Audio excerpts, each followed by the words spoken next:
Setelah sempat melarikan diri usai melakukan penusukan terhadap istrinya hingga tewas, Mauludin, 46 tahun, warga RT 7 RW 3 Jalan Camar 3 Kelurahan Sakarjaya Kecamatan Bakuraja Timur Kabupaten Oku akhirnya ditangkap Resmob Singa Ogan Satreskrim Polres Oku.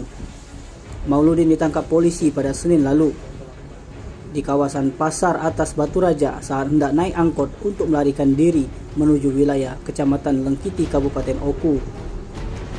Kapolres Oku AKBP Arif Harsono didampingi Wakapolres Oku Kompol Farida Aprila dan Kasih Humas AKP Budi Santoso.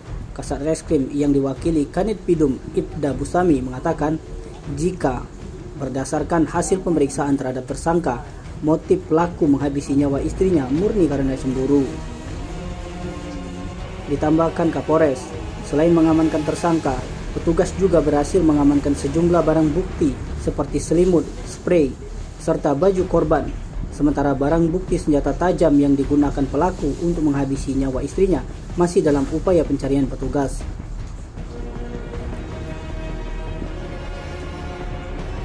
Lanjut Kapolres, untuk masalah ancaman hukum, lanjut Kapolres, pelaku Mauludin sendiri akan dijerat dengan pasal 338 KUHP dan atau pasal 44 ayat 3 Undang-Undang Nomor 23 Tahun 2004 tentang kekerasan dalam rumah tangga dengan ancaman 16 tahun penjara.